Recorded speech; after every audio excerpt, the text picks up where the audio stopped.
turma, sejam muito bem-vindos ao História Arqué, onde a substância motriz de todas as coisas é a história.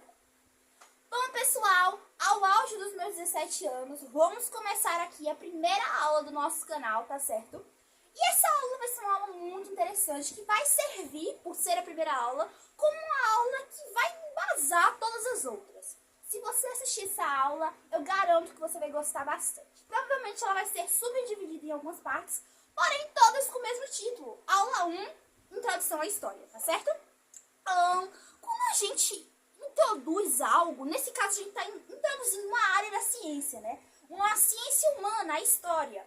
Quando a gente tenta introduzir alguma coisa, a gente está falando justamente ali daquela base que vai nos ajudar a permear o que vai vir posteriormente nessa área, né?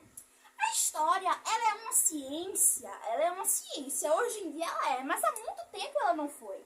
A história, ela só surge como ciência de fato no século XIX e com as suas bases bem consolidadas em Voltaire. Voltaire, que foi um filósofo que traz pra gente, ele é muito conhecido na teoria da liberdade de expressão, muitas pessoas utilizam Voltaire na liberdade de expressão, mas ele é muito interessante, ele é muito importante no campo da história. Não apenas ele, como Hegel, como Marx, como vários outros que vão introduzir a nós a teoria da história e a filosofia da história. Isso mesmo. Para começar, vamos lá. É uma aula bem legal. Vamos saber como se constitui o que é uma ciência. Minha gente, uma ciência, ela se difere ali, ela começa a se embasar no método filosófico. O que é o método filosófico e como ele vai se distinguir, por exemplo, do mito, né, da religião, de tudo aquilo que vem antes. O mito e a religião, eles são itens que são muito importantes em si ao todo decorrer da nossa história. A gente sempre vai ver o mito e a religião como algo ruim hoje em dia. Porque ele é falso, porque ele não é verdadeiro. Mas não é. O mito, a religião, eles são extremamente significativos. O que seria de nós sem o mito e sem a religião? Foram as primeiras formas de explicar o que nós vemos, explicar os acontecimentos, explicar os fatos. E quando a gente tem ali na Grécia Antiga, que a gente sabe que isso é uma mentira, se vocês não sabem, estão sabendo agora, é uma verdadeira mentira. Tudo isso de que a filosofia ela nasce na Grécia Antiga, não, minha gente, a filosofia ela tem suas bases bem anteriores, elas têm suas bases já na questão no Egito Antigo. No Egito Antigo a gente já tinha um arcabouço filosófico muito interessante, que os gregos, ao fazerem suas viagens ao Egito e a outras civilizações, eles acabam fagocitando todo esse conhecimento, interpretam como seu, e a partir daquele momento, com o endeusamento do Ocidente, do mundo clássico, a gente diz que a Grécia é o berço da filosofia. Mas isso não é uma verdade em si, tá certo? Porém, vamos tomar, né, como uma convenção formal da ciência que a Grécia é o berço da filosofia. Ok, tudo bem. A partir daquele momento, nós temos a queda dos mitos, né? Os filósofos, eles vão começar a se perguntar, né? Sócrates, por exemplo, né? Porque todos aqueles que eles eram antes de Sócrates, eles eram os pré-socráticos. Eles procuravam o arqué, justamente o início daquilo tudo. E, inclusive, é uma pegadinha do nome do nosso canal, História Arqué. Por quê? Porque a história, ela é, pra mim, a força motriz de tudo. Ela é o início. Então, voltando à história aqui. Sócrates, ele vem aí para romper, né, com tudo aquilo, e ele inicia um método de dialética. Por que você está falando disso? O que é que isso tem a ver com a história? A dialética, ela é uma forma de chegar à verdade, né? Muito se teoriza a respeito da dialética. Nós temos a dialética de Hegel, a dialética de Aristóteles, de Sócrates, a dialética de Marx. Temos muitas dialéticas, mas ao certo o que é a dialética? É uma forma de se chegar à verdade. Tudo se objetiva a chegar à verdade, tá certo?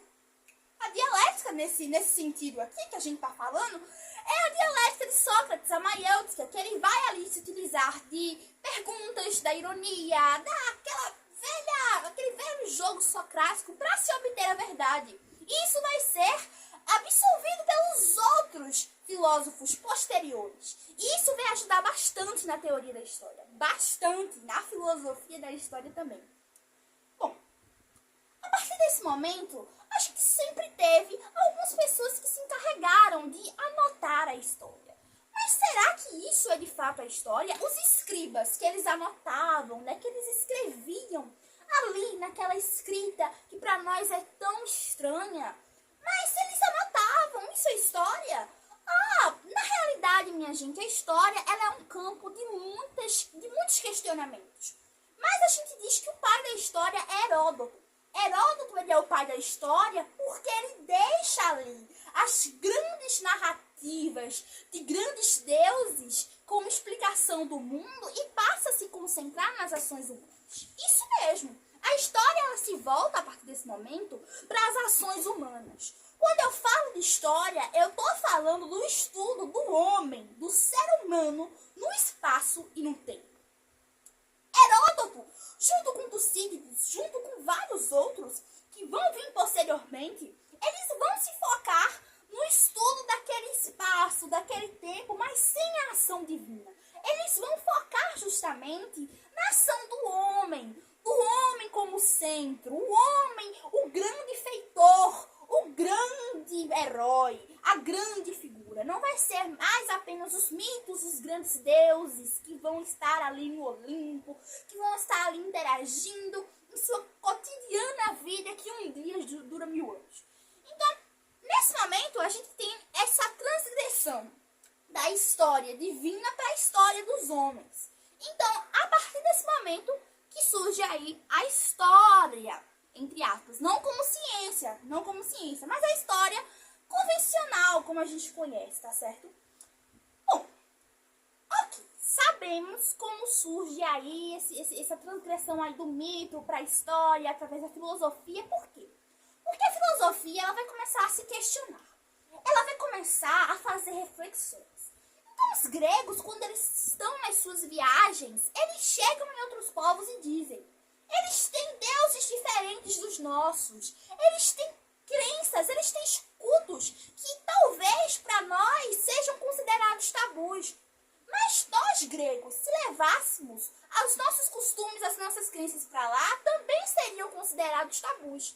Então eles pensam: opa, então não existe uma verdade absoluta.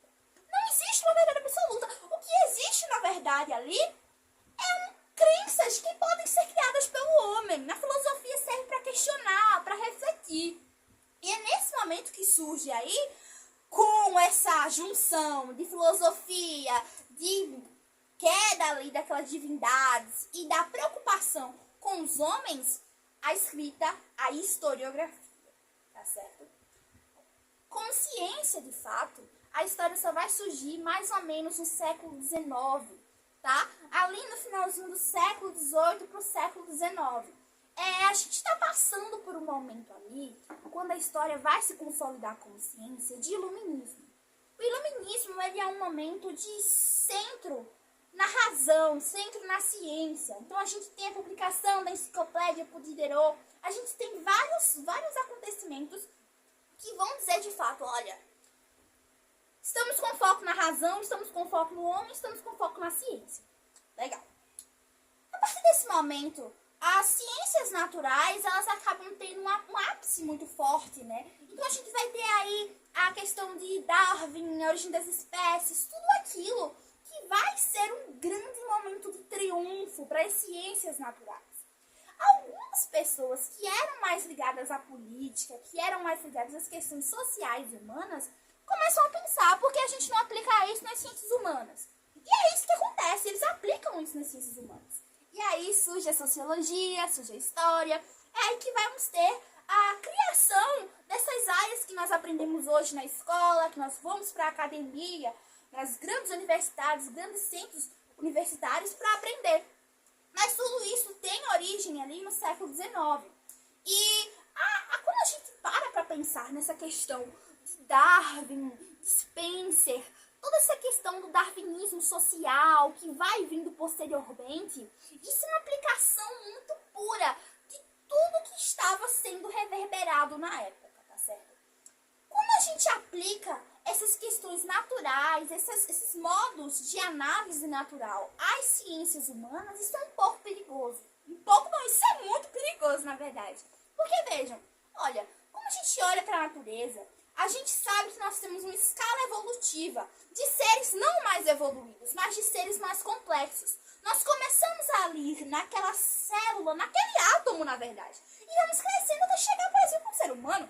Ou seja, a escala de complexidade, não necessariamente de evolução, ela faz sentido nas ciências naturais e nas ciências humanas. Quer dizer que as pessoas que viviam no Paleolítico, elas eram, teoricamente, menos evoluídas, né? Do que as pessoas que viveriam ali, no caso, no nosso contexto, a gente está falando aqui no Iluminismo, nas grandes revoluções industriais, naquele ápice do capitalismo. Então, quer dizer que aquelas sociedades tribais, elas eram menos desenvolvidas. Então, quando a gente aplica isso, essa visão de menos evoluído, de tudo que vai caminhando, e o estágio final, o agora é o mais evoluído, é uma visão de progresso. Então, essa visão de progresso, essa visão de tudo, a gente vai ver mais pra frente no positivismo, que é justamente quando vai surgir as correntes historiográficas. Ok. A história, mais uma vez, entrando aqui nesse tópico, a história como ciência, né, como é que ela vai surgindo, a gente vai precisar de um método.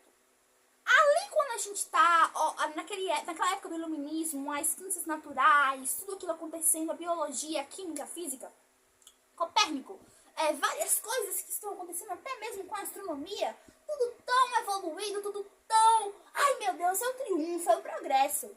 Mas todo esse progresso, ele vem sob uma premissa: o método científico. O método científico aplicado na questão da história, ele se torna um pouco complicado. Porque o método científico, ele propõe testar, ele propõe observar, ele propõe apurar os resultados, ele propõe várias coisas.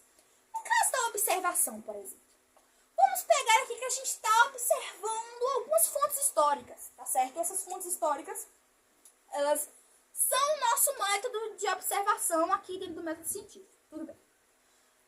O método científico, ele diz que primeiro nós observamos. Vamos observar o quê? As fontes históricas. Legal. Depois nós questionamos. Vamos questionar. Isso mesmo, nós vamos questionar. Vamos questionar essas fontes históricas. Vamos supor que eu estou lendo aqui algumas fontes históricas sobre a Revolução Francesa. Ok. O meu método de observação é pegar documentações, pegar registro da época, pegar a carta, pegar várias coisas. Legal. O meu questionamento é: qual é a causa da Revolução Francesa? Legal. Outro ponto, levantação de hipóteses. Já vimos a observação, questionamento, levantar hipóteses. Pelo que eu li, pela minha observação, eu vi que uma das causas, que eu acho que foi a principal causa, ali vendo os documentos da Revolução Francesa, foi a desigualdade social. Como eu faço para provar isso? Porque, veja, a gente já recebe material pronto. A gente não para pensar de onde é que aquilo veio, como aquilo é uma verdade. Por que aquilo não é hipotético? Por que aquilo não é falso? Entende? Então, nesse momento, eu vou começar a me questionar. Eu vou começar a questionar e dizer, eu tenho uma hipótese, mas eu preciso comprovar a minha hipótese. E depois de comprovar a minha hipótese, eu vou obter os resultados, tá certo? Tudo bem. Comprovei, vi ali, vamos testar as minhas hipóteses. Eu disse que qual era a minha hipótese? Desigualdade social, isso mesmo. A desigualdade social, eu tenho que testar. Acabou. Como é que eu vou testar isso, minha gente? Como é que eu vou testar a Revolução Francesa? Eu vou voltar no tempo? É nesse momento que o choque da história, como ter uma dúvida se ela é sim ou não uma ciência, fica muito aparente. Ninguém falou, opa, será que ela é uma ciência mesmo? Porque eu não posso testar. Então, tá muito difícil, tá muito legal, tá muito ruim isso aí. Não tá nada legal, não tá nada verídico, não é uma ciência. Mas a gente pode fazer experimentos, por exemplo, através de análises com outras revoluções e tentar identificar até mesmo os padrões. Isso entra bastante numa análise que ela pode ser até mesmo antropológica por Levi-Strauss, que ele tinha justamente essa análise do estruturalismo. Vamos perceber estruturas em comum. E nesse caso aqui, se eu olho a Revolução Gloriosa, se eu olho as revoluções liberais em si, revoluções burguesas, eu percebo que o aspecto-chave que tem em comum em todas elas é a desigualdade social. Então, o meu resultado, ele pode ser comprovado. Eu posso dizer que sim, a desigualdade social, ela é um fator chave, ele é uma das causas da Revolução Francesa. Tá certo? Então, o método científico, ele torna qualquer ciência plausível. Sem o método científico, nenhuma ciência é necessariamente plausível. Ok. Próximo tópico. O tópico é que o que é a história em si? A história em si, pessoal, um conceito comum, convencional, aceito pela academia, é o estudo do homem, da atividade humana num espaço e num tempo, tá certo? Toda ciência ela tem um objeto de estudo. O objeto de estudo da história é o homem, é o ser humano e a sua ação. O ser humano não como um corpo biológico, mas como um ser social, que constrói, que tem ali determinadas estruturas, sejam elas econômicas, sejam elas sociais, sejam de classes ou não. Então, o objeto de estudo da história é o ser humano, num determinado tempo e num determinado espaço. Tá certo? Próximo levantamento. Conceitos de história, de historiografia, de historiologia, de teoria e de filosofia da história. Lembrando que tudo isso aqui que eu tô falando, vocês podem acompanhar aí nos comentários, que eu vou lançar justamente todos os tópicos um por um e vou também disponibilizar para vocês uma ficha que, entrando em contato no meu e-mail, vocês podem dar um feedback sobre o vídeo e eu vou liberar um drive com o acompanhamento das minhas fichas de apoio utilizadas nas aulas, juntamente com fontes, porque tudo aqui é embasado, né? Nada disso aqui é palpite. Então, vamos lá. O que é justamente a historiografia e a história? A história, quando eu falo da história, eu falo de tudo. Eu falo de uma oralidade, eu falo de um registro, seja ele escrito, seja ele um artefato, seja ele uma arte. Estou falando de um livro, eu estou falando daquela pessoa naquele tempo, qualquer tipo de ação é história. Eu e você aqui interagindo nesse momento é uma história, nós estamos fazendo história. Então, não é apenas as grandes pessoas, as grandes figuras que fazem história. Não é porque Lula ganhou a eleição que ele participa só ele da história. Nós somos história. Não apenas os eleitores, mas cada coisa que nós fazemos num espaço e num tempo é história. Tudo bem? Historiografia é uma área mais restrita. É um curralzinho da história. É a história escrita. E por muito tempo só foi considerado história aquilo que era escrito. E não é assim. Não é verdade. A história é muito ampla, a história é maravilhosa, a história é tudo. A história é necessário ter paixão para ver a história. Porque ela é, sem dúvidas, a área mais extensa, porque ela engloba tudo. Pegue qualquer área do conhecimento e diga qual é a que não está na história. Tudo, porque a história é tudo. É a área mais abrangente e muitas pessoas dizem, matemática é difícil. Pode ser difícil encontrar o valor de X. Mas analisar a conjuntura e entender cada grau de complexidade de um evento, de uma narrativa ou de um discurso, meu irmão, não é para qualquer um. Dentro disso, a historiografia é toda aquela parte escrita que a gente observa da história. Não é um livro didático, não é só aquilo, tá certo? Não é um livro que a gente pega da escola de história. É justamente a documentação, é uma carta, é aquela história que ela é escrita. Que ela é feita, que ela é realizada, mas ela é escrita. Ela é registrada de uma forma gráfica, de uma forma que eu posso ler. Ok? Legal? O que é historiologia? Historiologia é o estudo justamente da historiografia. Então, não é o estudo apenas da história, é o estudo da historiografia, de como ela é feita. Por exemplo, como os historiadores ou pessoas comuns, ao escreverem a história, como isso é feito. Com base em quê? Com base em que aspecto? Com base em qual ideologia que aquela pessoa está escrevendo aquilo ali, sabe? Então é uma análise profunda a respeito das escritas, a respeito do fazer historiográfico, tá certo? O que é a teoria e a filosofia? Minha gente, a teoria da história e filosofia da história, diferença básica, tá certo? Esse vídeo é um vídeo muito legal porque ele é pouco falado, é uma área muito assim, fantasma da história. Muitas poucas pessoas conhecem, só quem vai pra academia, só quem estuda que conhece essa área. Isso é horrível, isso é uma pena, porque as pessoas não têm esse acesso. E a gente tá tendo esse acesso agora, isso é muito legal. Então, voltando, a diferença de teoria e filosofia da história.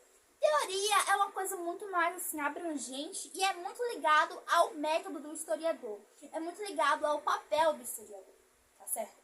Coisa que a filosofia da história, ela tá ligada intrinsecamente ao questionamento, à reflexão do fim daquela história. Por exemplo, quando a gente fala de teleologia, teleologia é justamente aquela área do conhecimento em que eu vou estudar o fim de algo, tá certo? Então, qual o objetivo de algo? A fim de quê? Sabe? Então, quando a gente está estudando a filosofia da história, a gente vai deparar com várias áreas do conhecimento dentro da filosofia que vão se encaixar nessa área, tá certo? Primeira, a ontologia. A ontologia é quando eu estudo a natureza de algo. A natureza de onde é que ela vem, qual é a natureza dela. A epistemologia, como eu adquiro, como eu produzo aquele conhecimento. As formas de adquirir conhecimento, como o conhecimento, se ele é ideal, se ele é material, se ele é puramente empírico, ou se ele vai vir justamente através de um processo dialético. Então nós temos a ontologia, a epistemologia, a fenomenologia, como aqueles fenômenos eles estão ali se correlacionando. E isso tudo é extremamente ligado à história, tá certo? Porque na filosofia da história as pessoas vão se preocupar quais são as leis gerais que regem a história. O que é, de fato, a história humana. Então é nesse momento que a gente vai ter o surgimento aí de correntes historiográficas, tá certo? A gente vai ter ali o surgimento do porquê, o que é a história de fato. O que é, cara? O que é a história? A gente sabe que a teoria da história ela vai dizer, por exemplo, os métodos de análise do historiador, como o historiador ele deve registrar, tá certo? Como a historiografia ela é realizada juntamente com a historiologia. Mas a filosofia da história é uma coisa muito mais de formar uma opinião, de formar um estudo, sabe? Uma coisa muito mais particular. É de fato uma filosofia, tá certo? Então, depois de a gente saber essas principais distinções, entender que as correntes historiográficas, elas estão ali, sabe, circulando dentre esses conceitos que eu falei, repetindo, história, historiografia, historiologia, filosofia e teoria, as correntes historiográficas, elas vão estar ali, ó, nadando entre todos esses conceitos, legal? Depois que a gente vê isso, vou fazer uma perguntinha pra vocês. Existe conhecimento neutro? Existe o conhecimento neutro? Porque, vejam, olha, todas as vezes que a gente se depara com o conhecimento, a gente acredita que esse conhecimento ele é neutro, né? A gente pensa, por muitas vezes até na academia, pessoas vão achando que aquele conhecimento ali, ele é doutrinado. Ele é um conhecimento que já está embasado em uma ideologia maior e aquela pessoa ela não é neutra, ela não fornece conhecimento neutro. Não existe conhecimento neutro. Não existe. Todo conhecimento, ele parte de algo. E esse algo já vem com a sua própria ideia nele. Aquela ideia é intrínseca ao material. E o material, ao lermos, ao observarmos o material, ou até mesmo em estarmos presentes no meio e vivendo esse momento histórico, existe uma ideologia dominante. Existe até mesmo uma experiência de vida por parte do historiador. Então, o historiador ele pode ter uma determinada visão positiva ou negativa de algo, dependendo da sua história de vida, do meio que ele está inserido, do país em que ele está inserido. Se for um país colonizado, ele vai ter uma visão. Se for um país colonizador, ele vai ter outra. Então, o conhecimento ele não é neutro. Você pode apresentar, que é isso que eu gosto de fazer. Pra mim, isso é assim, suma. Isso é, a priori, o mais importante. É apresentar diferentes vertentes. Vamos apresentar a visão de A e a visão de B e a visão de C. E é isso. Estou apresentando tudo. Sem dar a minha. Mas o conhecimento ele não é neutro. Acabou. O conhecimento ele não é neutro. Legal? Existe, de fato, uma doutrinação? Será que vai existir essa doutrinação? Cara, a gente vive em momentos históricos diferentes, sabe? Olha, o Hegel, ele é um filósofo da história que ele tinha um conceito que eu adoro. Eu gosto muito desse conceito. o conceito de Zeitgeist. O conceito de Zeitgeist é justamente um conceito do espírito do tempo. Zeitgeist em alemão quer dizer espírito do tempo, tá certo? O espírito do tempo é justamente tudo aquilo que está ali rondando, é a ideia do momento, é a ideia do tempo. Ou seja, se nós estivéssemos no Egito Antigo, que eu amo, você estaria ali cultuando determinadas divindades, você estaria vivendo um determinado estilo de vida e as hierarquias seriam normalizadas. Se você tivesse, por exemplo, vamos dar um exemplo, na Idade Média, você ia ter um estilo de vida mais feudal. Você iria ter ali aquele sistema de servidão, aquele sistema de vassalagem e tudo mais, mas ia ser algo que ia ser normalizado. Então, trazendo para um exemplo atual, se nós estivéssemos na escravidão, seria comum produzir um livro falando sobre os negros de uma forma ofensiva, de uma forma pejorativa, dizendo que o negro ele é um inútil, o negro ele foi feito para ser escravo, o negro é sem alma. Mas se nós fizéssemos um livro desse hoje em dia, provavelmente seríamos presos, porque racismo é crime. Então, assim, estamos em cada período vivendo um espírito do tempo. Cada período, sim, tem a sua ideia. Cada período tem o seu zeitgeist, tá certo? Então, cada um pode dizer, várias civilizações postularam termos semelhantes aos zeitgeist. Então, a gente tem, por exemplo, Maat no Egito Antigo, era o cosmo, Cronos na Grécia. Então, várias civilizações postularam esse quesito do zeitgeist, esse quesito do espírito do tempo que está vigente e que é o momento, e nós temos que viver esse momento, tá certo? Então, na academia, por exemplo, se nós chegarmos na academia, provavelmente os docentes eles vão estar muito mais inclinados a um teor ali marxista, pós-marxista e modernista, pós-modernista no caso, porque é o que nos é repassado no nosso espírito do tempo. Isso não inibe você, enquanto aluno, com seu senso crítico, com sua experiência crítica, de questionar e ir contra a corrente. De ser contra a cultura não inibe você de forma nenhuma, tá certo? Não vai inibir você, por exemplo, de dizer que esse tipo de conhecimento não é um conhecimento válido. Não inibe você. Mas achar que isso é uma doutrinação já não é muito plausível. Porque toda época tem a sua ideia, toda época tem o seu espírito. É necessário entender isso para se ter um bom entendimento da história. Tá certo? Você não precisa concordar. Não. Você tem o seu direito crítico. É dever ter o direito crítico. Tá certo? O conhecimento crítico, muita gente acha que o conhecimento crítico ele é criticar o governo. Eu vou dar uma aula de história crítica. Eu tenho que criticar o governo, eu tenho que ser iconoclasta. Eu tenho que desrespeitar, não necessariamente desrespeitar, porque não existe uma noção de respeito em si quando a gente fala disso.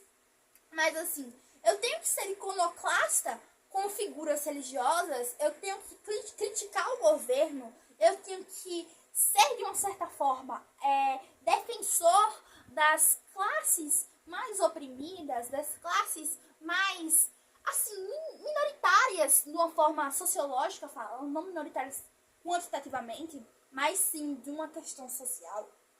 Eu tenho que ser assim, eu tenho que ser completamente irreverente a esse tipo de problemática, sabe, do governo, tudo isso. Então eu tenho que falar do governo, tem que fazer isso, aquilo, eu tenho que criticar isso aqui. Isso não é história crítica, tá certo?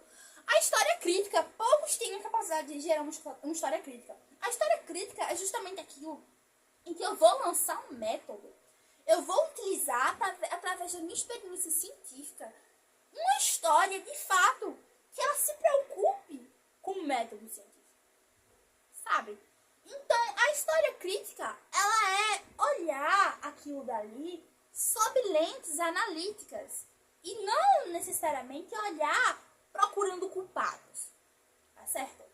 É procurar através de questionamentos e lançar através disso uma história crítica, de fato, né? A crítica, ela vem não de uma revolta, não de um manifesto, não de um protesto. Isso pode ser uma consequência da crítica, mas a crítica ela vem da análise. Ela vem do sentar, elaborar, estudar e a partir daquilo gerar o meu conhecimento histórico. Ok? Vamos lá. Próximo tópico, né? A história na atualidade. Né? A história na atualidade, pessoal, ela está muito ligada ali a questões ideológicas, né? Principalmente agora. Então, nós estamos vivendo um tempo, novamente, Zeitgeist, né? Espírito do tempo. Pós-Guerra Fria. Eu percebo, enquanto jovem, enquanto estudante, que a história ela tem dois blocos, como se nós estivéssemos novamente numa Guerra Fria. Mas a história ela vai ter ali dois blocos. O primeiro bloco, um bloco conservador. O segundo bloco, um bloco mais de esquerda, um bloco menos conservador e mais progressista no que eu quero dizer, num espírito esquerdista. Basicamente isso. Então, a história se divide em uma ala conservadora e uma ala de esquerda. Basicamente é isso. O centro ele é tido como aquele que não sabe, ele não sabe o que quer, ele é em cima do muro, tá certo? Mas assim, tanto ideologicamente, politicamente falando, quanto partidária, quanto da história, quanto da economia, tudo, até mesmo a roupa que você veste, ela quer dizer se você é de direita ou se você é de esquerda, ok? Mas, isso é uma morte para a história crítica. Porque você não é crítico, você só segue aquilo que vem, você só segue a onda.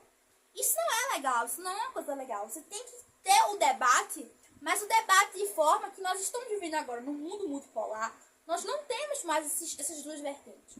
Mas aqui no Brasil isso ainda é muito pertinente, isso ainda é muito visto.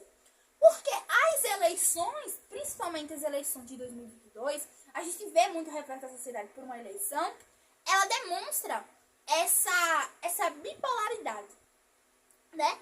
Então, com essa bipolaridade, isso também se reflete no conhecimento, na produção científica, na academia. A gente vê que a grande parte do corpo docente acadêmico, ele é mais inclinado à esquerda, mas sim por uma questão do espírito do tempo. Porque o próprio conhecimento científico, principalmente a historiografia, ela é muito vista não por Marx, né?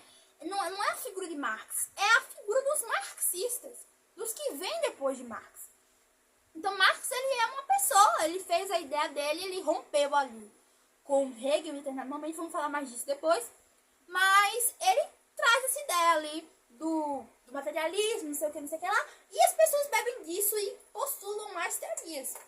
É isso. E a academia, né, principalmente o corpo docente, os produtores, os intelectuais do tempo, eles são pós-modernistas. Eles são, em suma, pós-modernistas. E os pós-modernistas, né, historiadores pós-modernistas, principal é Foucault. Então, Foucault, Bourdieu, Lyotard, são pessoas que são muito influentes na academia. E isso é o conhecimento histórico do momento. Doutrinação ou não, cada um tem a sua liberdade de dizer que se acham ou se não acham. Pra mim, é o Zeitgeist, pra mim é o espírito do tempo, pra mim é o que está rolando no momento depois. Isso pode vir a mudar. E assim que a história é feita, de dinamismos, tá certo? Dinamismos. No estruturalismo, que é uma corrente historiográfica, postula-se, por exemplo, que a história tem permanências e dinamismos, tá certo? Ok. Isso daí que a gente tá vendo pode ser dinâmico, pode ter as permanências, mas isso aí já é história dos próximos capítulos. A história ela não adivinha o futuro, ela ajuda a compreender o presente e ajuda a ver, de uma certa forma, questões cíclicas, ou não. Próximo ponto. Como, de fato, as sociedades elas encaram a história? A gente está no Ocidente. No Ocidente, essa história ela é muito, assim, própria. Ela não é a mesma coisa da história asiática, por exemplo. Porque, veja, tudo isso aqui que eu falei, eu basicamente ignorei a questão da Ásia, do Oriente Médio e dos historiadores e dos produtores de história de lá. Basicamente é isso, ignorei. Por quê? Porque estamos no Ocidente. E a noção de filosofia aqui, ela é bastante diferente da noção de filosofia da Ásia, por exemplo. Porque a noção filosofia da Ásia, ela está atrelada à religião também. Ela está atrelada à questão da natureza, à questão da harmonia, do equilíbrio, do respeito. E a questão aqui filosófica, ela está atrelada à lógica, ela está atrelada à ciência, ela está atrelada ao romper mitológico. Romper com as cosmogonias, com as teogonias e instaurar a partir disso um conhecimento metódico, um conhecimento filosófico, questionador, que busca a verdade, tá certo? E já na Ásia não é assim, ele já não tem essa mesma visão. Ele já tem uma visão muito mais da natureza, da religião e a filosofia estarem entre elas. O budismo, por exemplo, ele é uma filosofia? Sim. Ele é uma religião? Sim. Então vejam as discrepâncias de uma região para outra, né? As marcações temporárias, isso daqui de história antiga, de pré-história, de história moderna, contemporânea, o nascimento de Jesus, antes e depois de Jesus, obviamente muda, né? Assim, nas civilizações de caráter dominante islâmico, a gente tem aí a marcação da questão do Maomé, né? E aqui no Ocidente, nós temos a questão de Jesus, antes e depois de Jesus Cristo. Ainda poderíamos dizer que no Oriente Médio e na Ásia, a visão de história ela é muito ampla. Nós já tínhamos os historiadores em si para registrar os feitos dos grandes impérios, mas não através de, por exemplo, ele é o Filho de Deus, não necessariamente. Ele é o Deus vivo na Terra, ele é a reencarnação, ele é literalmente um Messias, um profeta. Não necessariamente a gente tinha isso, a gente tinha uma narrativa seca historiográfica também, dos grandes imperadores na China, dos shogunatos, essas coisas e tal, no Japão também, e na Coreia. Por exemplo, falando da Ásia. Já na civilização do Vale do Indo, que é a Índia, a gente tinha uma rica história. A Índia, atualmente, para mim, é uma das regiões que a gente deve maior respeito por preservar a sua tradição milenar e preservar a sua historiografia, não só a sua historiografia, mas a sua história, de uma forma a preservar a memória, tá certo? Porque é necessário preservar a memória. O brasileiro ele não tem essa preservação de memória. Ele não tem. Se você parar um brasileiro na rua, eu duvido que ele saiba da nossa história. Ele não vai reconhecer a nossa história. A Índia vai. A Índia vai bastante, é uma tradição milenar, sabe? E isso vai mudando muito. Então, a nossa historiografia ocidental, ela tem um viés muito filosófico, ela tem um viés muito lógico. Coisa que na Ásia e no Oriente Médio não tem. Não necessariamente tem. Tá certo? Vamos ir agora pela principal, né? Eu vou liberar o material para vocês. Vamos iniciar agora com 38 minutos de aula. Correntes historiográficas. O principal, muitas pessoas acham que essa história é só sobre essa aula é só sobre correntes historiográficas, mas não é. Sobre teoria da história, introdução à história e tudo mais. Ok?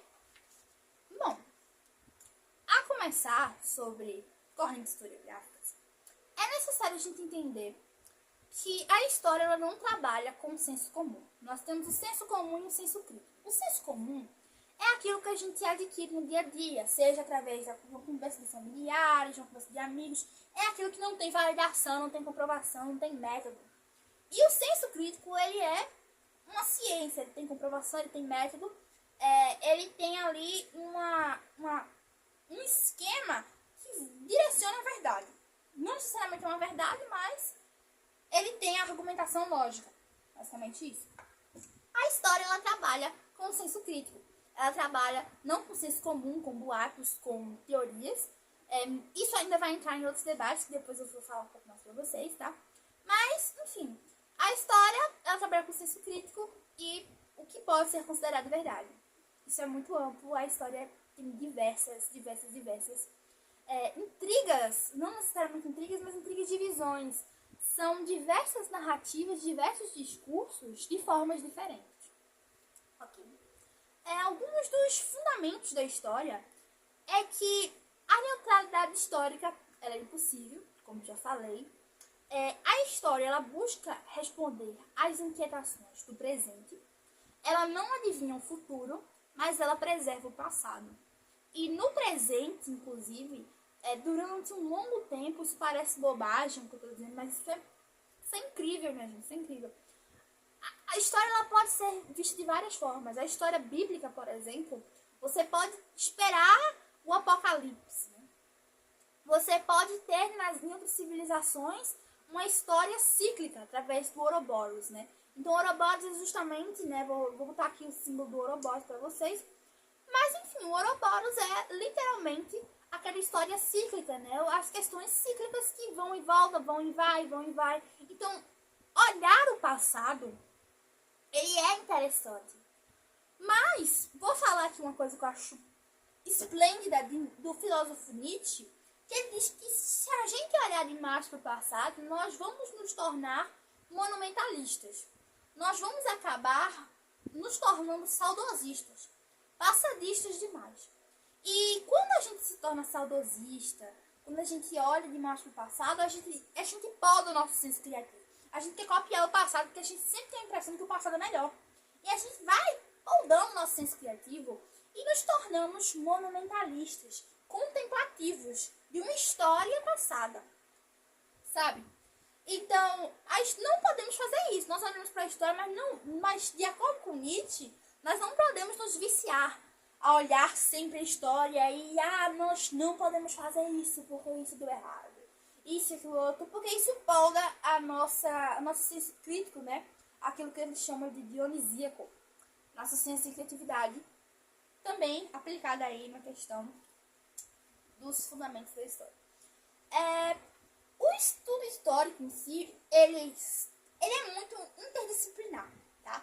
Ele vai mexer ali com a questão da religião, com a questão da economia, com a questão das letras, da literatura, da matemática, diversas áreas do conhecimento, porque a história é tudo, cara. A história é tudo.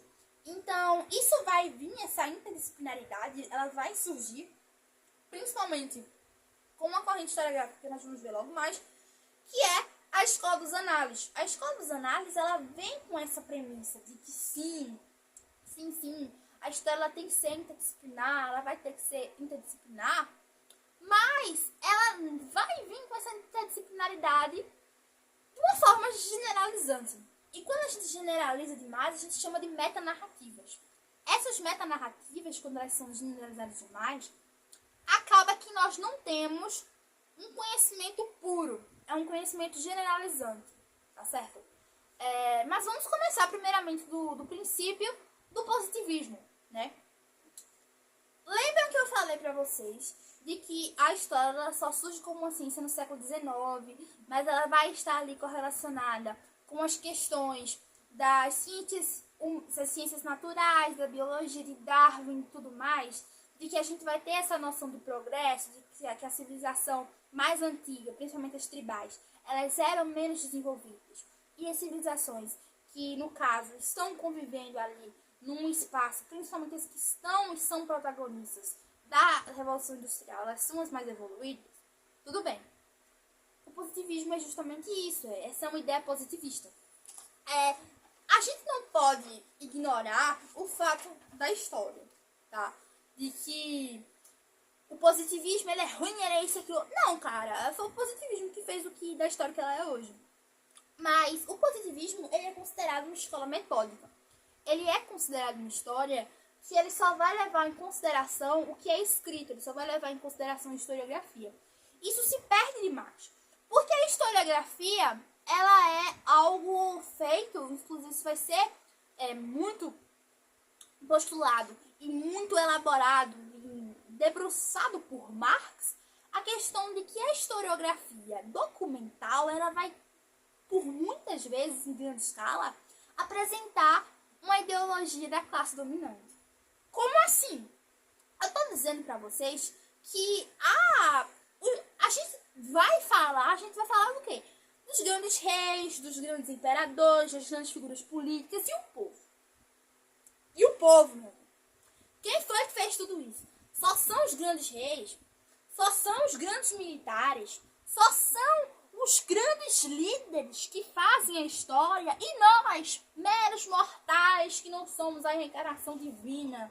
E nós, que não fazemos nada além de morrer por um ideal comum? E nós, os pobres, os plebeus, os escravos, os servos, e nós, a classe dominada, por onde é que fica na história? Então é isso, é basicamente isso que é a grande contradição do positivismo.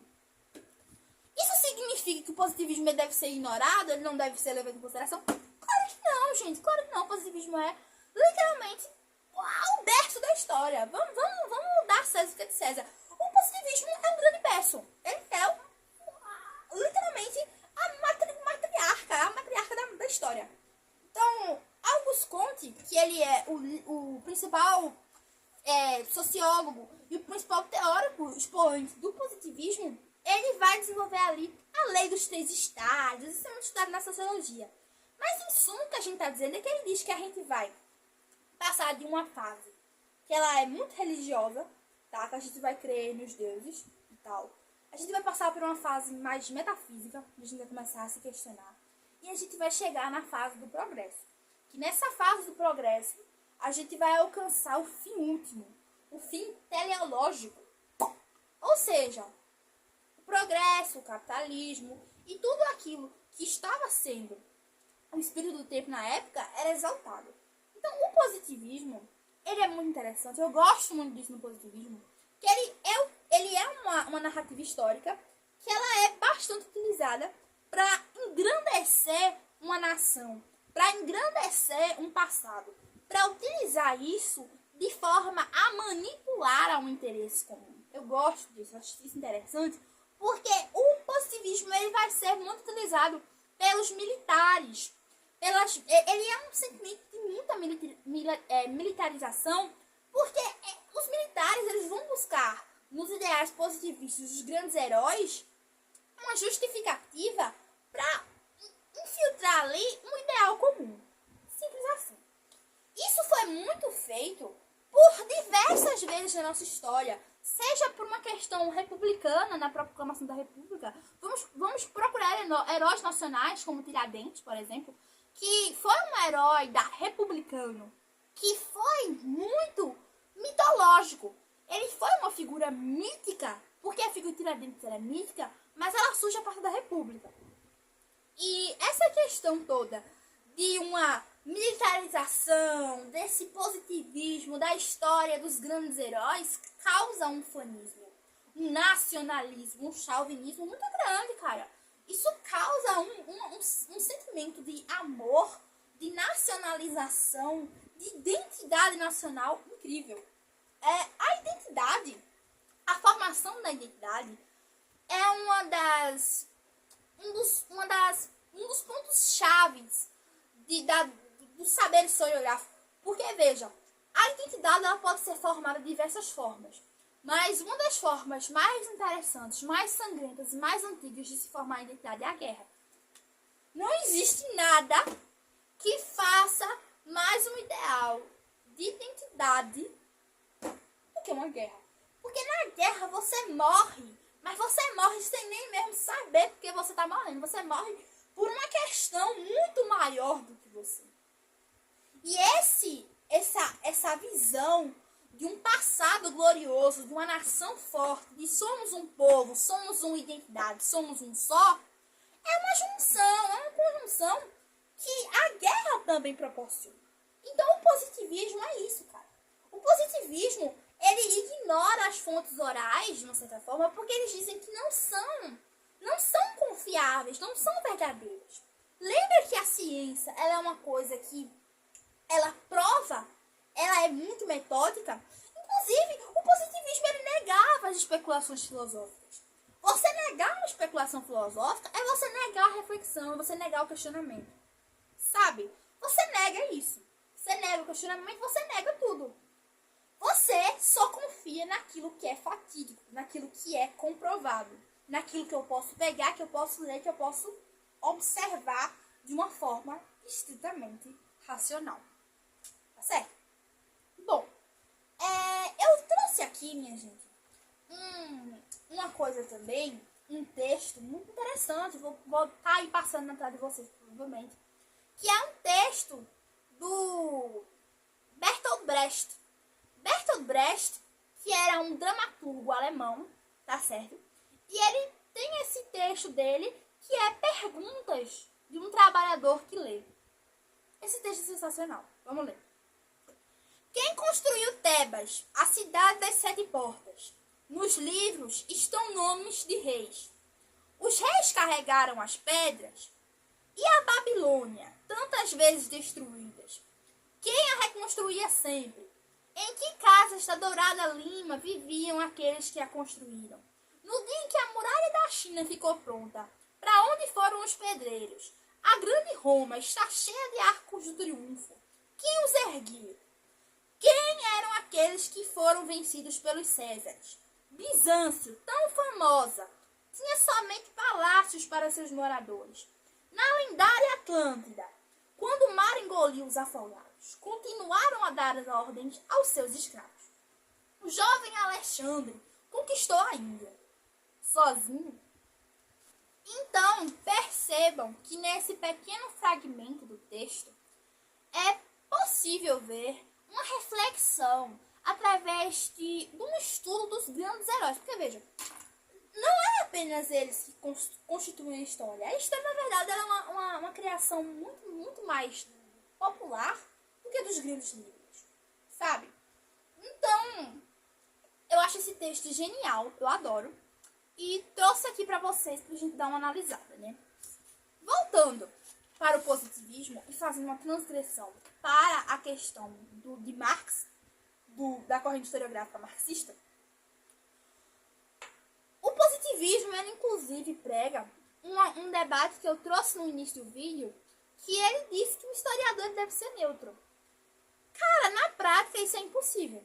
Na prática é impossível um historiador ser neutro, porque, como eu já expliquei, nenhum conhecimento ele é neutro.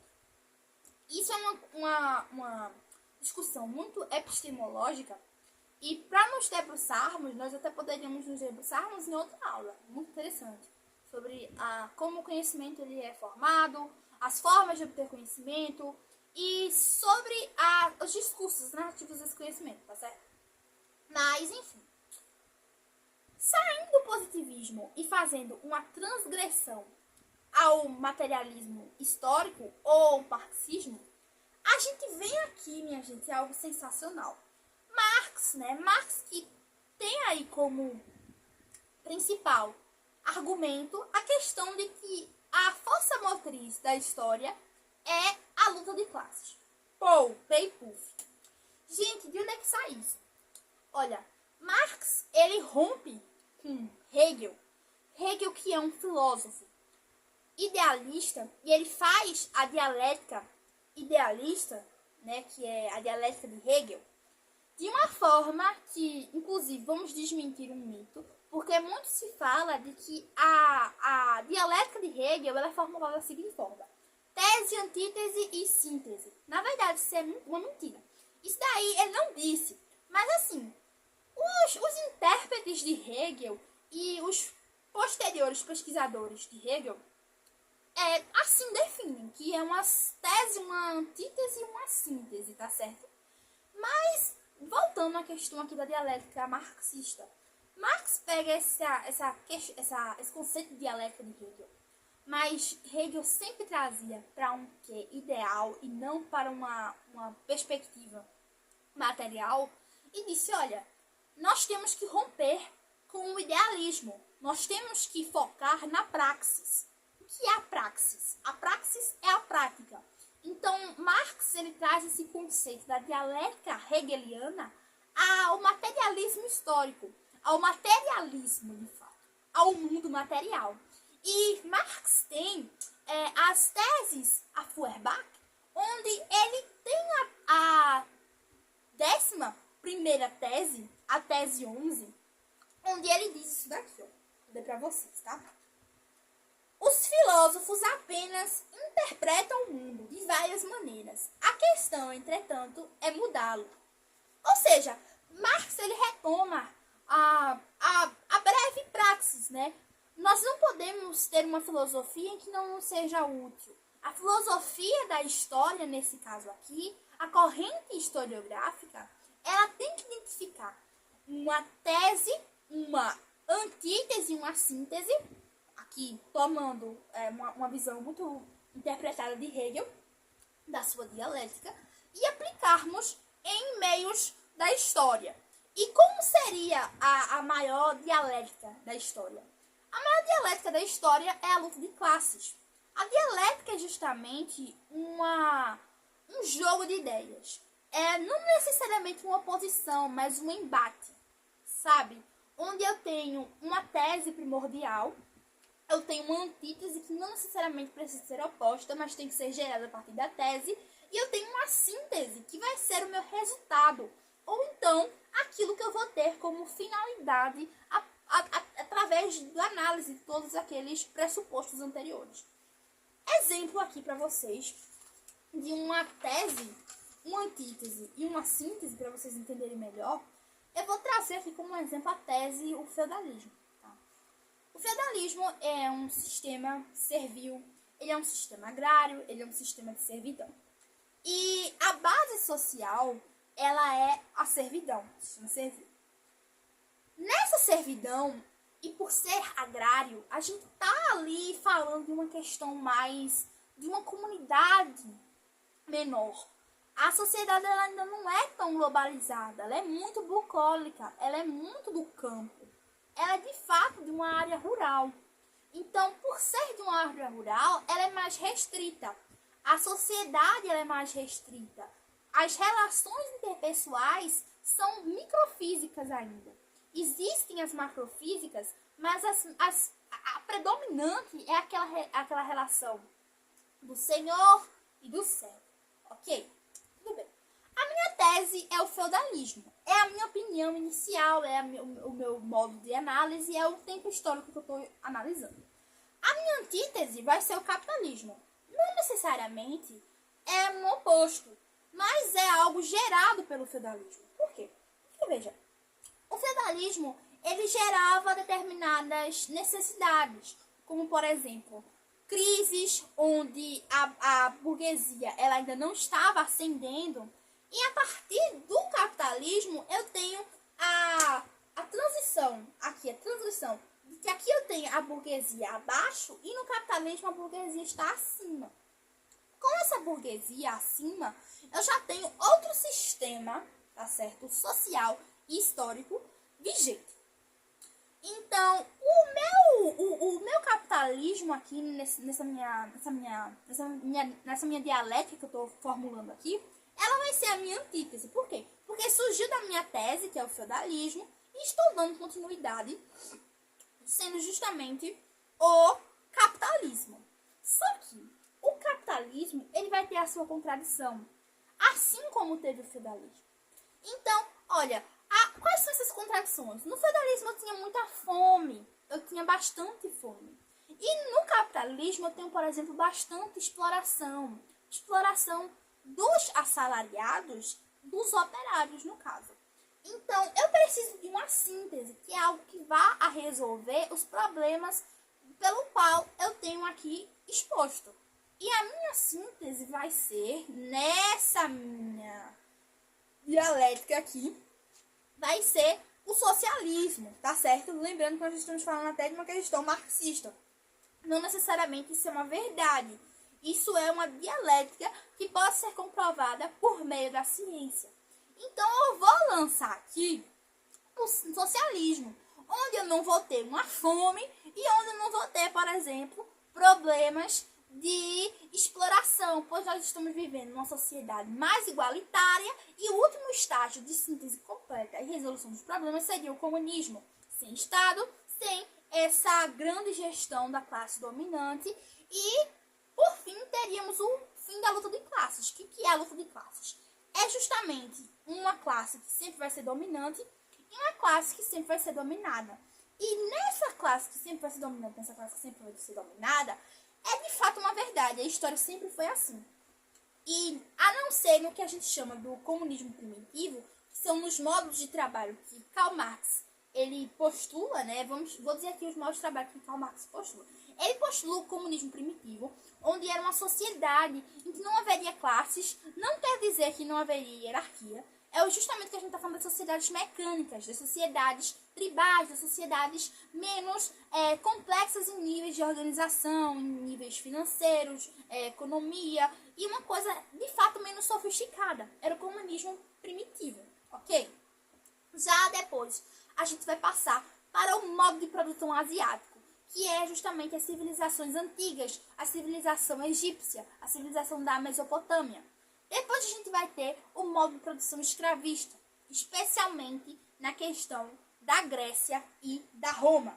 Depois a gente vai ter também a propriedade privada dos meios de produção, que vai surgir mais ou menos ali na transição, não necessariamente na transição, mas vai surgir de fato no modo de produção escravista e no modo feudal, tá certo? Por quê? Porque, assim, olha, existia escravidão no Egito, existia escravidão na Mesopotâmia, existia escravidão na China antiga, por exemplo, existia. Mas assim, não era a base, não era a base da sociedade. A base da sociedade era uma servidão coletiva, basicamente isso. Então, já como modo escravista, na Grécia e na Roma, a base da sociedade era a escravidão. Já com a sociedade feudal, a base da sociedade vai ser uma servidão, vai ser servido, vai ser feudal. O que são os feudos? São as propriedades de terra, né? Os feudos são as propriedades de terra. Depois a gente vai ter a sociedade capitalista, mais uma vez, que vai vir aí o modo de produção capitalista, que vai sugerir, né, o capitalismo, a exploração do assalariado, a exploração do proletário, de acordo com as visões de Marx. E logo após a gente teria o modo de produção socialista e o modo comunista de se viver, que seria a abolição completa do Estado, um Estado de igualdade, de equidade, tá certo? Não necessariamente de igualdade, mas de equidade, com um acesso de todos aos propósitos comuns e não necessariamente um trabalho com obtenção de renda, e sim a obtenção de um bem comum. Não um bem-estar social, não um estado de bem-estar social, porque o Estado não iria ser abolido, o Estado não existir. Mas assim, uma questão de equidade, onde todos pudessem ter as mesmas oportunidades de acesso. Ok? Voltando à questão de Marx ele vai ter também uma ideia de superestrutura e infraestrutura. O que é infraestrutura? A infraestrutura é justamente a economia. Ele vai dizer que a história, a economia, ela vai decidir a ideologia, o pensamento, a cultura, tudo aquilo que vai ser ligado dentro das subvertentes da cultura, como a arte, a música, a opinião, a questão da produção literária, tudo aquilo que vai ser consequência da economia, Marx vai chamar de superestrutura. E economia, as relações de trabalho, os meios de produção que são utilizados, ele vai chamar de infraestrutura. Ok? Isso vai ter contradições. Tem gente que vai dizer que não, que é o modo que a gente pensa, é o modo que a gente vive, que define a economia. Mas se a gente para pensar, de fato, né? Eu particularmente concordo com essa questão de que a economia, ela formula o modo de que nós agimos. Porque, por exemplo, olha, nós saímos para trabalhar todos os dias, nós consumimos determinadas coisas, porque a economia nos incentiva a utilizar. Nós temos um modo de vida consumista, né? Que vai ser muito criticado, inclusive, pela escola de Frankfurt e a teoria crítica. Um modo de consumismo que vai ser determinado pela economia vigente. E não apenas agora, mas desde o começo, desde dos primórdios da história, que a economia ela vai definir bastante a superestrutura, que no caso é a ideologia. O que é a ideologia? É o sistema de ideia da classe dominante que vai estar ali no momento, tá certo? Não necessariamente os zeitgeist, mas para muitos os zeitgeist, né, no espírito do tempo. Voltando aqui à questão de Marx, ele dá uma ênfase bastante na economia, como eu já falei, e ele dá uma ênfase em que a história era uma história que vai ter ali o foco, a ação da classe da classe dominante sobre sobre a classe dominada. Mas o foco da historiografia marxista é a classe dominada, ou seja, os oprimidos, aqueles que sofrem com as mazelas sociais, aqueles que sofrem mais com os postulados pela classe dominante em si. Ou seja, se nós temos ali um grupo de trabalhadores, a historiografia marxista ela vai focar também nos movimentos operários, nos movimentos de luta, não apenas deles, mas também de grupos e minorias adjacentes aos mesmos, ou seja, grupos de mulheres, grupos de causas feministas, que não necessariamente quer dizer a mesma coisa que mulheres, os grupos de sufrágio também, no caso de voto, sufrágio é voto, para quem não lembra. Então, tudo isso vai estar bastante correlacionado, bastante interligado mesmo, tá certo? Saindo um pouco agora, a gente vai entrar para uma visão, que é a visão mais, assim, comum, que é inclusive é nessa corrente historiográfica que surge o conceito de história, que é a atividade humana, a ação do homem no espaço e no tempo, que é a escola dos análises. A escola dos análises, pessoal, ela é uma escola, tá certo? Na historiografia sempre teve esse confronto entre a historiografia alemã e a historiografia francesa. No caso da escola dos análises, ela é uma historiografia muito total e generalizante. Ela é uma historiografia que a gente vai considerar, inclusive, das metanarrativas. O que são metanarrativas, eu já falei no começo, são histórias generalizantes, que não focam em apenas um, necessariamente. É uma história geral, uma história que considera todos. Se a gente tinha o positivismo que focava nos heróis e o marxismo que focava nos oprimidos, a história total, que também é considerado um nome para a escola dos análises, vai focar no geral aí em todo mundo. Então, todas as pessoas elas vão ser agentes da história. Os principais aí dessa história vai ser Mark Bloch, Lucien Febvre, e a gente tem a terceira fase da escola dos análises, que é Jacques Legoff, Pierre Nora, Emmanuel Leroy. Então, assim, são nomes muito citados constantemente na academia que, constituem a escola dos análises e principalmente a história como a gente vê hoje em dia, a história que a gente aprende, tá? Nessa hora aqui, vocês sabem que o positivismo ele só considerava fontes históricas as fontes historiográficas, as fontes que eram escritas. Inclusive, o termo pré-história é um termo historicamente errado, mas ele é um termo que deriva das premissas positivistas, porque tá dizendo ali que antes daquilo ali não havia escrita, tá? Lembrando que a escrita, ela surge ali na Mesopotâmia. E antes disso, os povos ágrafos, são os povos que não têm grafia, eles não são considerados como povos que fazem a história. E na escola dos análises isso muda completamente, e eles são considerados povos da história também. E na escola dos análises, eles também fazem com que a noção de fontes históricas seja ampliada, inclua artefatos, inclua história oral, inclua também a historiografia, ou seja, tudo é história. Uma pegada, uma história, eles promovem também essa correlação aí com a arqueologia, com as artes em si. Isso é bem interessante, né? Porque é bem o que a gente vê hoje em dia, é bem o que a gente consome, é bem o que a gente entende pelo imaginário de história. As escolas dos análises também, ela é conhecida pela história problematizadora, a história problema, a história que sempre vai ser questionada. A escola dos análises ela diz o seguinte, que a gente deve olhar para a história com olhos críticos, buscando, questionando, problematizando, a fim de, com essa problematização, com tudo isso, a gente constituir um saber histórico. Então é exatamente isso que a escola dos análises ela prega. Ela rompe um pouco com outra escola, que é o historicismo, porque o historicismo ele fala mais sobre uma questão da interdisciplinaridade, mas de uma forma a considerar tudo. A considerar, por exemplo, a religião, a teologia, uma área de estudo da história.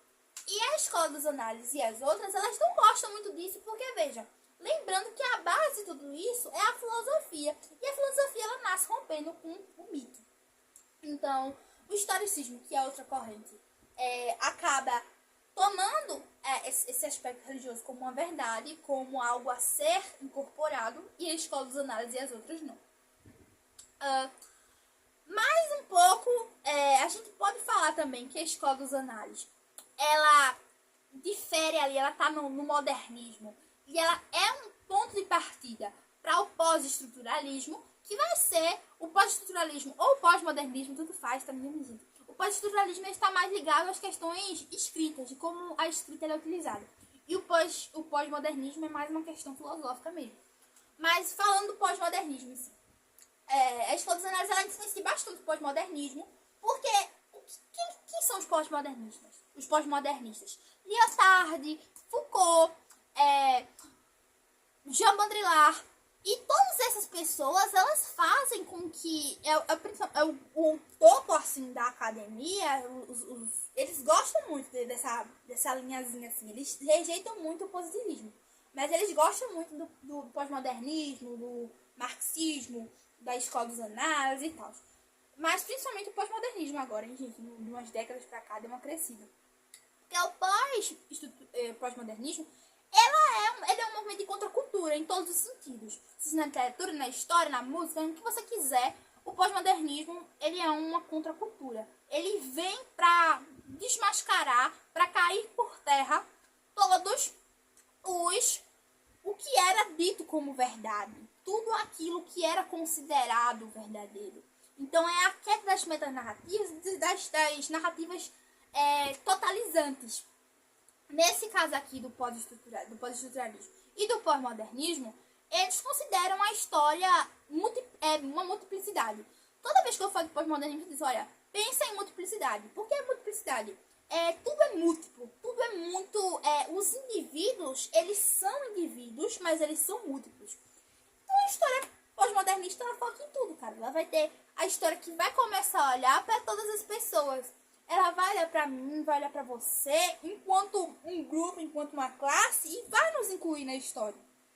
Então, por exemplo, o pós-modernismo, ele pode olhar, por exemplo, para as pessoas que são pessoas com deficiência, os PCDs, e incluí-los na história a modo de colocá-los como protagonistas daquele estudo ali.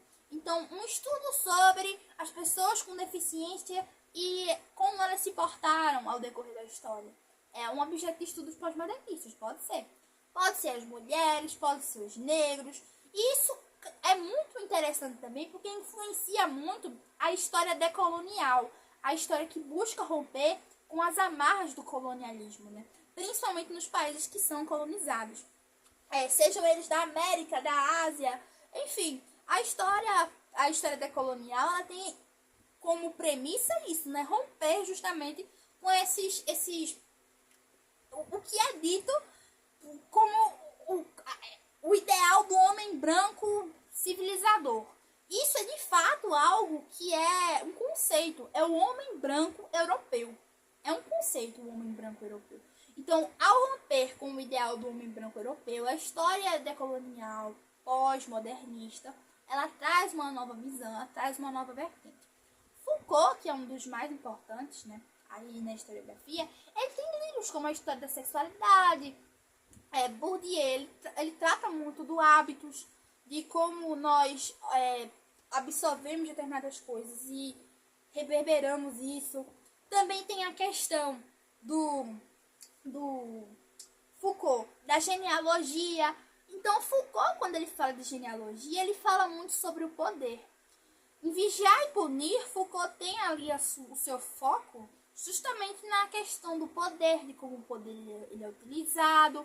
E já na arqueologia do saber, que é outro conceito de Foucault, ele diz que, basicamente, é o estudo dos discursos, o estudo do discurso, de fato, de como a história ela é reverberada, de como a história ela é falada, de como as narrativas e discursos, percebeu que eu falei bastante essas duas palavras no vídeo, porque de fato palavras-chave, são de fato palavras-chave. Então Foucault pega essa análise do discurso e acrescenta em sua obra como a arqueologia do saber, ok? Nietzsche também, ele é um dos filósofos que postulam a história, como eu já falei, e ele fala justamente de não olharmos para trás de uma forma muito monumentalista para não sermos passadistas demais, né? Saudosistas demais. Mas ele também fala algo muito interessante, que é a história ela deve servir para a vida, assim como a filosofia. Então, tudo que é produzido deve servir à vida humana, deve servir à atividade humana. Se não servir, será inútil, assim como a filosofia, ok? Vindo agora, eu quero falar para vocês de algo que eu acho muito interessante, que é algumas coisas, que é o anacronismo, o revisionismo e o negacionismo. Olha, eu acho que a gente não deve condenar os revisionistas e nem necessariamente condenar os negacionistas, apesar de que os negacionistas normalmente eles negam fatos absurdos. Então, mas assim, constitui a história da mesma forma. Alguns historiadores, eles gostam de, através de uma narrativa muito positivista, o Brasil ele se consolida em bases muito positivistas. A frase em ordem e progresso da bandeira do Brasil é uma frase positivista, entendeu? Então, nós temos um historiador, que é o Gustavo Barroso, ele tem um livro A História Secreta do Brasil.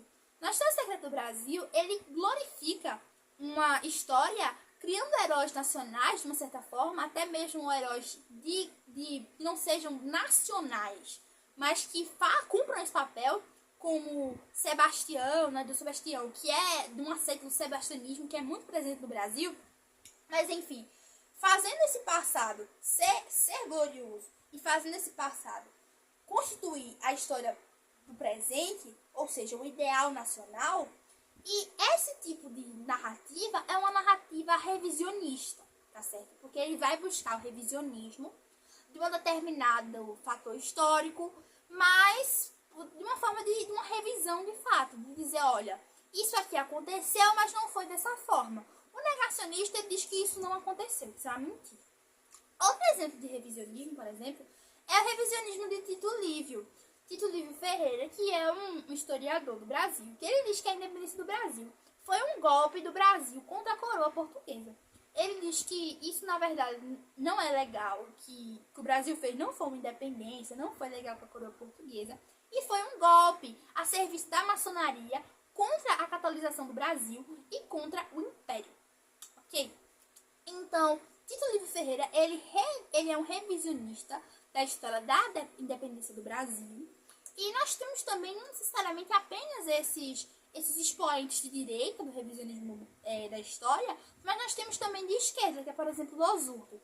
Domingos Losurdo é um dos caras mais estourados do revisionismo e ele é de um caráter marxista, né? Ele é revisionista. Outro caso também que a gente tem da história, que pode ser considerada revisionista, é a história trotskista, porque ela revisiona, ela diz que não é, todas as experiências socialistas que nós tivemos não são socialistas. Tudo aquilo que é postulado, que é conceituado como socialista, não foi socialista. É um exemplo de revisionismo de esquerda. O negacionismo, por exemplo, é quando eu estou falando de negar algo. A gente tem um importante teórico, que é Leon Degrelle, e Degrelle, ele é um negacionista da Bélgica, do Holocausto na Bélgica.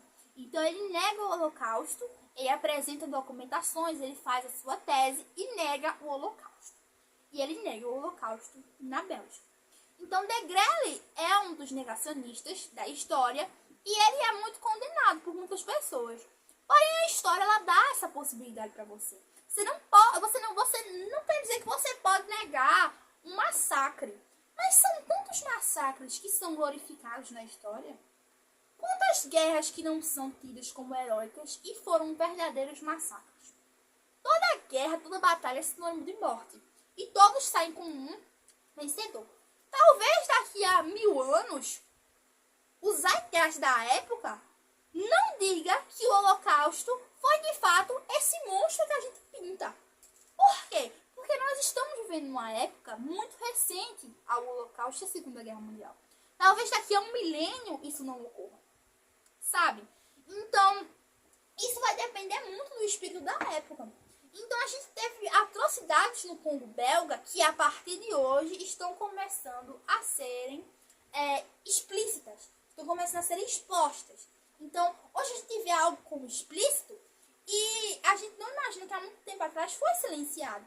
Então, essa questão do Congo belga, de Leopoldo II, tá voltando à tona do nada e o pessoal tá criticando, tá descendo a lenha. Coisa que é desde o neocolonialismo, faz muito tempo, e não era assim. Então, pode ser que num espaço-tempo de milênios, de anos, isso mude. Isso muda. Sempre é dinâmico. Algumas coisas permanecem e algumas coisas mudam. Pode ser que mude ou não. Lembrando, pode ser que mude ou não. Então, a guerra do Peloponeso, por exemplo, que é tratada com tanta...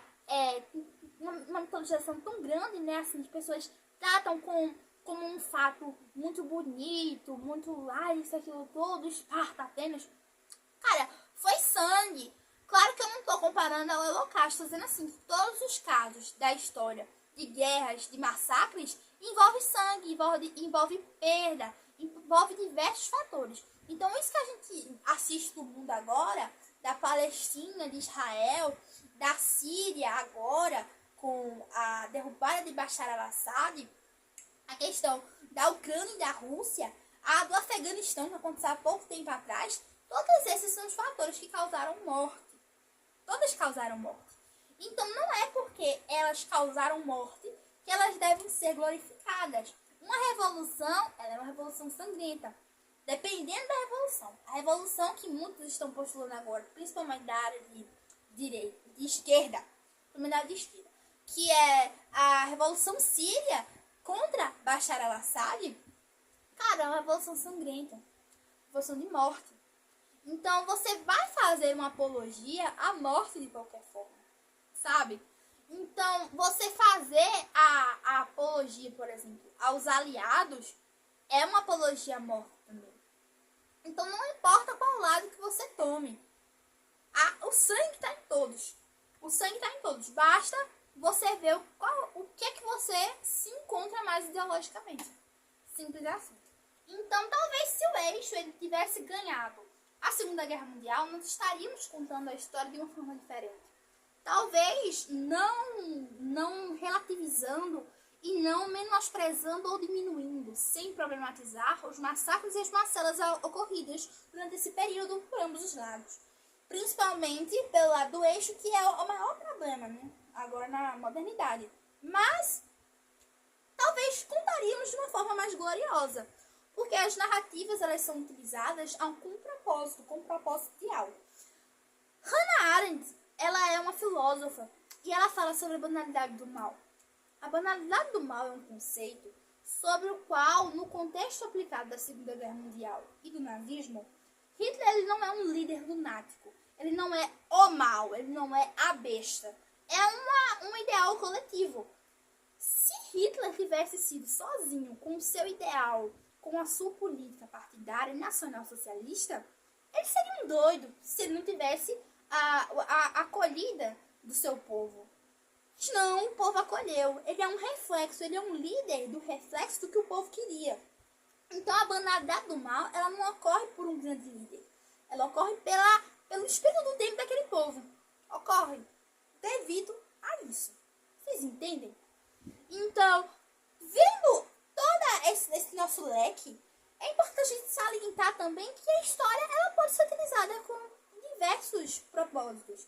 Como, por exemplo, mais uma vez, no caso de Hitler, mas o Partido Nacional Socialista Alemão, eles utilizaram justamente essa narrativa de um revisionismo histórico, que estou utilizando aqui de uma forma mais de um tabu, né, o revisionismo histórico nazista, mas pode ser também tanto utilizado para o bem como para o mal, o revisionismo.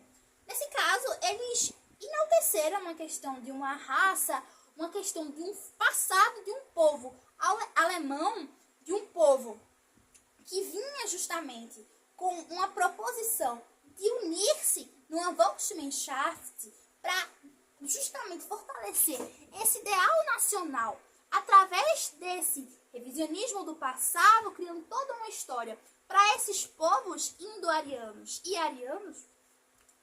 Então, a gente percebe que aí tem uma narrativa de revisionismo, porque ele traça uma história, uma saga da raça ariana que engrandecia o presente alemão. E com isso, ele consegue um revisionismo histórico, ok? Mas a gente vê tudo isso e diz, olha, temos que olhar a história de forma crítica, então. Basicamente isso. Mas Nietzsche, ele tinha uma opinião muito interessante sobre a reflexão da história de forma crítica. Nietzsche dizia que quanto mais a gente procurasse a criticidade, quanto mais nós analisássemos a história com criticidade, a maior nós nos aproximaríamos do niilismo. O que é o niilismo? É a ausência de valores, a ausência de crenças, o niilismo negativo, nesse caso, o niilismo negativo. Pois a gente iria cair em um estado de tanta criticidade, de tanta razão, de procurar tantas coisas que os valores mais dionisíacos e os valores mais subjetivos e interioranos, eles não iam ser mais suficientes. A gente ia procurar tanta razão, tanto cientificismo, tanto iluminismo, que isso não ia mais fazer sentido. E com isso, justamente com essa prática inicial, é uma das maiores premissas pelas quais os historiadores, não estou dizendo que o grau de conhecimento de um historiador ele é medido através de suas crenças religiosas particulares, mas é por isso que tantos historiadores eles caem em niilismo, eles são ateus, eles têm determinadas visões agnósticas, eles não creem necessariamente numa ética, numa moral comum. Então é por isso que ocorre aí esse crepúsculo dos ídolos do crepúsculo, todas as narrativas, o crepúsculo dos valores.